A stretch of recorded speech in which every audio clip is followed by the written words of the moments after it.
Every negotiation involves choreography, but when the dancers don't know the steps in advance, things can go very wrong. Then the blame must be shared. It takes two to mess up a tango. The UK and EU are not so much stumbling over each other in the Brexit talks as fidgeting on opposite sides of the floor. There is an impasse, according to Michel Barnier, who negotiates on behalf of the European Commission with a mandate set by the 27 European heads of government. They will meet this week for a summit, where it will formally be declared that insufficient progress has been made to allow Brexit talks to proceed from the terms of divorce to the question of a future trading partnership. That is a failure, but not an irreversible one. October was the deadline for Phase 1, and it has slipped past. The Tories deserve the lion's share of blame for being unable to express a consistent account of what they want from Brexit. A clearer sense of destination would have allowed a more precise discussion of the kind of concessions involved. Incoherence has been exacerbated by a pointless argument about the no-deal scenario. Theresa May does not want to indulge that idea, but nor will she rule it out. Philip Hammond does not want to set aside money to pay for a disorderly rupture yet. Hardline backbenchers think that makes the Chancellor of the Exchequer a Brussels lackey, practically a traitor. That routine is absurd. There is no such thing as no deal. To function as a state beyond Brexit Day, the UK will need some mechanism for cooperation with its neighbours, even if just to facilitate continental air travel. So no deal simply means a last-minute patchwork of desperate ad hoc mini-deals, the worst possible arrangement on a spectrum of dismal options. That would be bad for the EU, but worse for Britain, an imbalance that is plainly understood in the negotiating chamber but too often ignored in Westminster. The problem on the Brussels side is institutional inflexibility.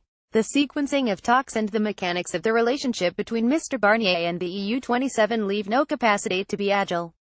Mrs. May had hoped that her speech in Florence last month, containing a theoretical concession on money owed, and describing the outline of transitional arrangements, would unlock the next stage.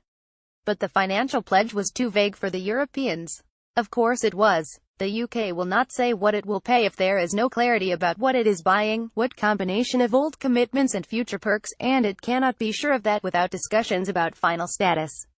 There is a route out of this deadlock. The EU 27 will agree to set up a parallel discussion over the shape of transition in trade, described in European circles as a scoping exercise. This could give Mrs. May a tangible sense of progress, as long as both sides agree to frame it in those terms.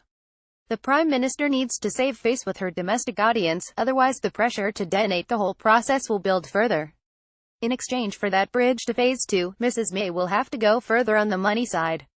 That means shifting towards the Commission position in a complex debate over what the UK actually agreed to as an EU member, a concept that lumps together specifically allocated budget funds and less well-defined policy commitments. That will not be politically comfortable, which is why the EU 27 should play their part in a choreography of bilateral concession. It is not, after all, in their interests to see the talks break down.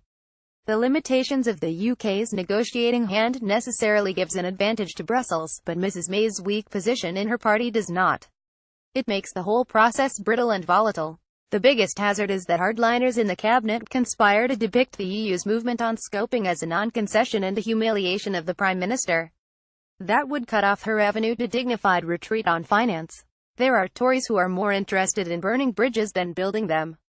There are technical remedies for the current impasse, symmetrical compromises on scheduling and money. It is well within the capacity of European leaders, including Mrs. May, to choreograph the steps.